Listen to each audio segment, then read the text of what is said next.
A presidente da Federação das Associações Pestalozzi de Mato Grosso do Sul, Gisele Sade Thanos, usou a tribuna da Assembleia Legislativa para falar sobre os desafios e conquistas que vêm sendo obtidos com a educação especial. Gostaria de saudar os componentes da mesa, o deputado Pedro Kemp, que nos abre aqui essa oportunidade, que essa casa esteja sempre aberta à sua população, né?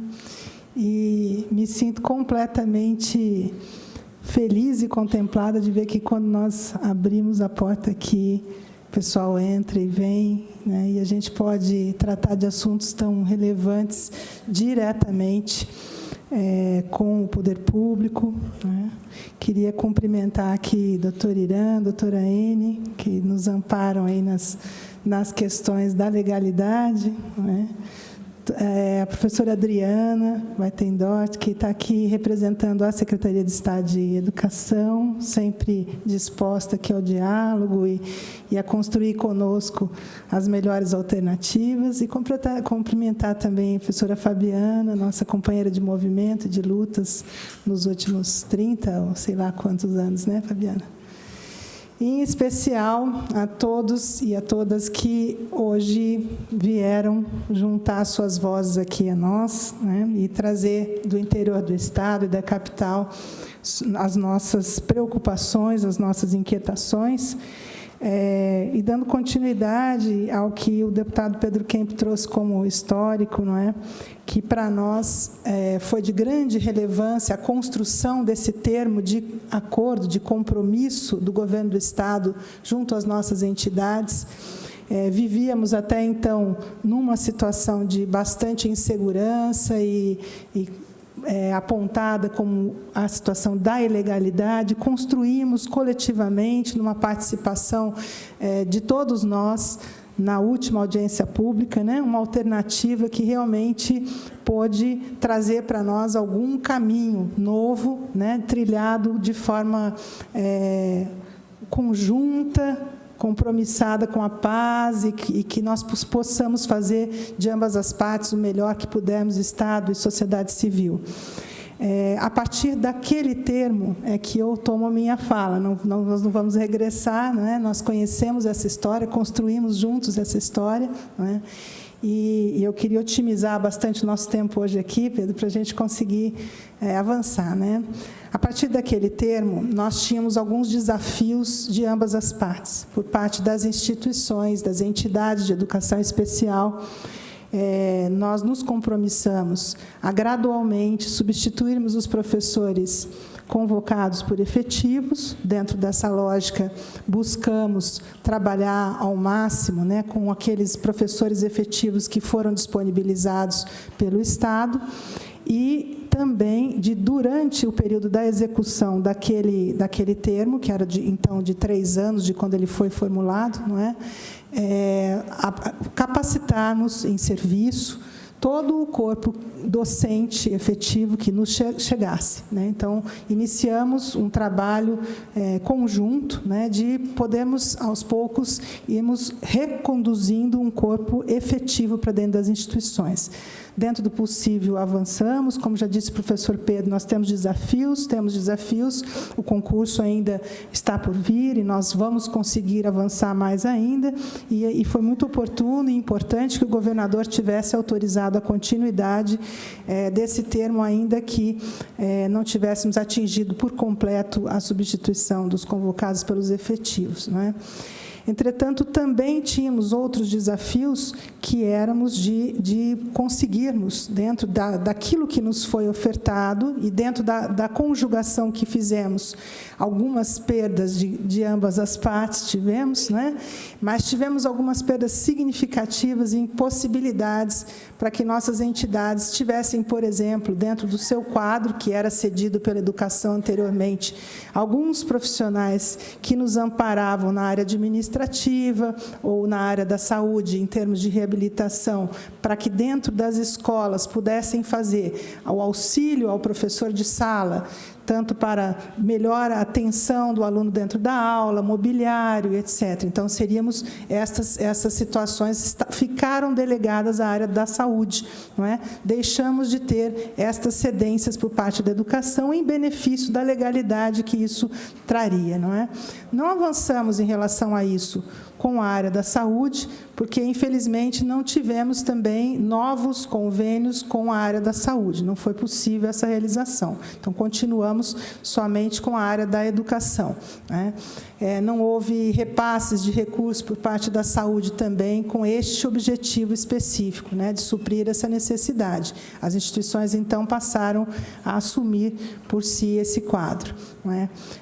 Também a parte de direção e coordenação das escolas ficou dentro do quadro professor por aluno. Então, numericamente, nós tínhamos um número de professores cedidos de acordo com o número de alunos, porém, dentro deste quadro, nós teríamos que destacar, por nossa conta, o diretor e o coordenador, sem possibilidade de que essas pessoas, por óbvio, ocupassem 2 cargos, estivessem na sala de aula e também na direção da escola. Então, essa foi uma perda importante. Nós passamos a ter que também ter contratações por parte das entidades em relação a isso, não é? Dentro da nossa rotina, e todos nós sabemos disso, as nossas escolas especiais não funcionam de forma alguma sem esses apoios, sejam eles direção, coordenação, ou mesmo o pessoal da saúde que precisa. Nós precisamos dessa equipe multidisciplinar que favoreça ao nosso alunado o seu melhor ganho e atingir os seus potenciais. Então, com isso, há um acúmulo de necessidades por parte das entidades em termos financeiros. Nós, agora, neste ano, nos deparamos com a notícia de que teríamos 30% a menos de recursos do Fundeb. Os recursos do Fundeb são os recursos que já vêm dando suporte a uma série de necessidades que as nossas escolas enfrentam, entre outras, essas que citei aos senhores e senhoras.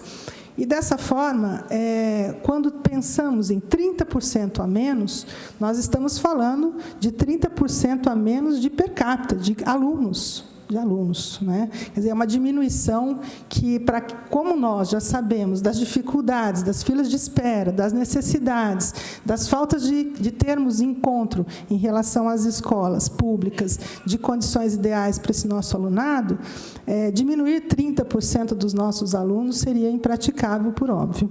Mas nós vamos pensar que esses 30%, eles não significam o primeiro corte que estamos vivenciando. O Fundeb já não paga, dentro do que ele paga atualmente, ele já não paga, por exemplo, os alunos que estão matriculados no CAEE, que são as atividades para aqueles alunos em turno contraposto. Então, ele vai numa escola comum num período, no outro período ele frequenta os CAEs das nossas entidades. Esses recursos, esses alunos, essas matrículas, apesar de estarem no censo, elas não são pagas, nunca foram pagas. Também não são pagas os recursos relativos às atividades complementares, que são relatadas no censo. Então, já são prejuízos que se acumulam, na verdade, né? As entidades já têm que fazer frente a isso. Então, não há como a gente dizer assim, bom, o Estado cede os professores, o recurso do Fundeb seria somente um complemento para o funcionamento da escola. Não há como seguirmos essa lógica, de forma alguma.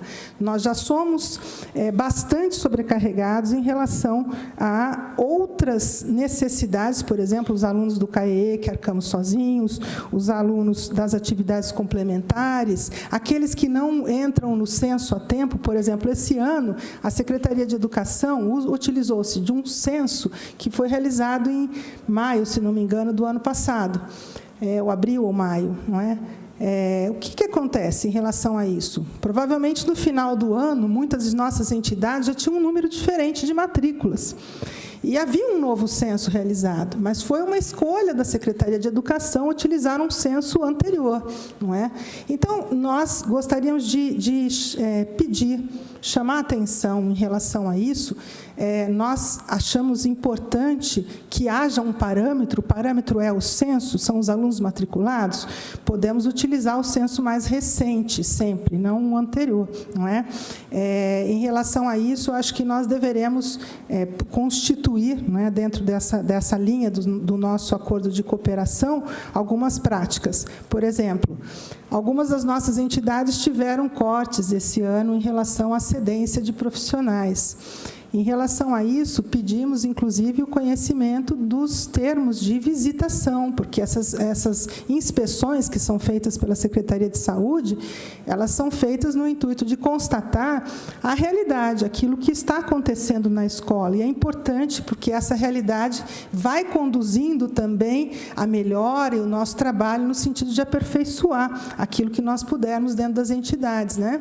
Entretanto, muitas vezes, o termo que fica na escola, o termo de visitação, ele é apenas um termo de visitação. Eu estive aqui, eu fiz isso, eu fiz aquilo. Entretanto, nós não conseguimos constatar, para algumas dessas entidades que tiveram perda de profissionais, o relato específico do que houve. Por que exatamente eu perdi aquele número de profissionais? Quais foram as irregularidades encontradas? De que forma isso poderia estar afetando essa nossa parceria? Para nós, representantes, e eu me lembro, Fabiana, que na nossa última discussão em relação a isso, ainda no âmbito da construção do acordo, as federações, inclusive da Pestalozzi e das APAES, ficaram responsáveis na representação das entidades filiadas aos nossos movimentos. Então, é muito importante que nós conheçamos, de fato, já que respondemos, inclusive, subsidiariamente por nossas entidades, né, que possamos conhecer esses termos, ter, de fato, o acompanhamento direto do que acontece no dia a dia, nas visitações da Secretaria de Educação, para que possamos ajudar as nossas entidades na melhoria dessas condições, não é? Então, assim, atualmente, essa notícia dos 30% a menos, ela não significa mais 30% a menos. Ela é uma somatória de mais 30% a menos, eu diria, né? Eu queria dar aqui um número, e agora eu vou falar um número exclusivamente da Associação Pestalozzi de Campo Grande, porque eu não tenho esse dado em mãos em relação a todas as entidades. Mas esse é um número relativamente à questão da educação. Um custo aluno total, ano, um custo de um aluno nosso durante um ano é de R$ 3.399,64. Nisso, nós estamos contando todo o pessoal de apoio que nós fornecemos a ele, quer dizer, excluindo os professores que já são cedidos pela Secretaria de Educação, mas todo o profissional de apoio que precisamos dar a ele, tudo que significa a estrutura administrativa dessas escolas, os prestadores de serviço que, de fato, fazem a limpeza e etc., a formação dos profissionais que trabalham junto, enfim. Todos esses custos, aluguel, água, luz, etc., custa para a Pestalozzi de Campo Grande, hoje, um aluno, R$ 3.399,64. Desses recursos, se somarmos Fundeb estadual, como está hoje, Fundeb municipal, como está hoje, nós teremos aqui R$ 1.143,76 por aluno. Ou seja, resta à instituição pagar R$ 2.255,88 por aluno, por ano, certo? Isso por quê? Por tudo isso que eu disse a vocês, porque a gente não pode prescindir de uma estrutura adequada, de profissionais em equipe, enfim, de toda uma condição para que esse alunado desenvolva os seus potenciais. Então, deste total de 3.399, a instituição arca com 2.255 e o Fundeb estadual e municipal juntos com R$ 1.143. Então, esta conta mostra claramente, e a gente tem bem detalhado, a quem quiser conhecer a planilha, essa conta mostra claramente que uma entidade como a Pestalozzi de Campo Grande, eu acredito que essa realidade não seja só nossa, seja de todas as entidades, arca com a maior parte dos recursos para promover a sua missão social. Acho importante trabalharmos para que esta realidade ela diminua em termos de diferenças, e não que ela aumente em termos de diferenças, né? Que oneremos ainda mais o trabalho das instituições, porque vai chegar num ponto que realmente nós não vamos conseguir, como muitas já não conseguem, manter suas portas abertas. E o que significa isso? Fechar uma instituição.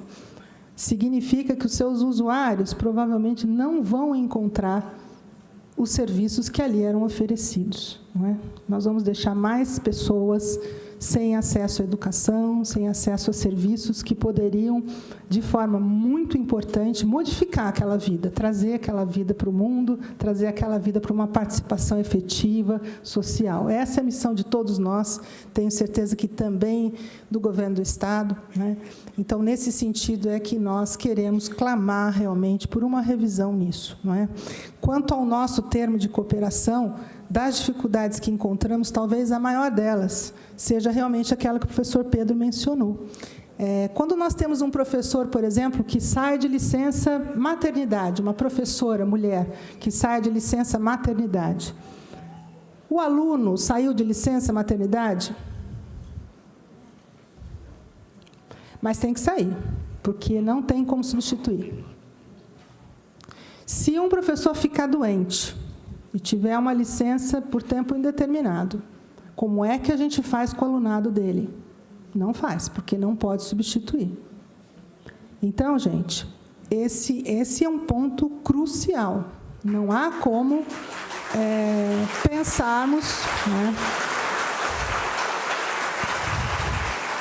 Não há como pensarmos, né, na continuidade dos trabalhos sem pensarmos no aluno, porque todo o trabalho é em função do aluno. Então, não pode haver um termo que diga eu não posso substituir um professor afastado. Não pode, de forma nenhuma. Por quê? Porque isso não é possível, eu não posso mandar o aluno embora para casa. Isso é uma questão importante para a gente pensar. Tivemos algumas outras dificuldades, por exemplo, esse ano, calendário escolar, nós sabemos, o calendário do aluno especial, ele é diferenciado, ele tem que ser diferenciado. Por que ele tem que ser diferenciado? Porque eu não posso colocar o nosso alunado 2 meses e tanto de férias, sem o trabalho, sem a condição que o faz avançar e evoluir. Mas nós tivemos que acompanhar estritamente o calendário proposto pela Secretaria de Educação. Isso é uma coisa que, de fato, nos preocupa muito. Por quê? Porque esse alunado fica completamente fora do trabalho que ele deveria estar fazendo com continuidade, não é? Então, assim, focando no alunado, focando no cidadão, focando no aluno, que tem todo este potencial e essa vontade de aprender, junto com as suas famílias, que são aguerridas, que levam no dia a dia essa batalha, não é? Nós estamos clamando aqui nessa audiência pública para que o Estado reveja, em especial, esses pontos levantados e que nós possamos seguir trabalhando juntos, construindo essa paz social que nós desejamos para todos, em especial com respeito àquelas pessoas que mais necessitam e que, de fato, estão na condição de maior vulnerabilidade social, que é este alunado especial. Muito obrigada.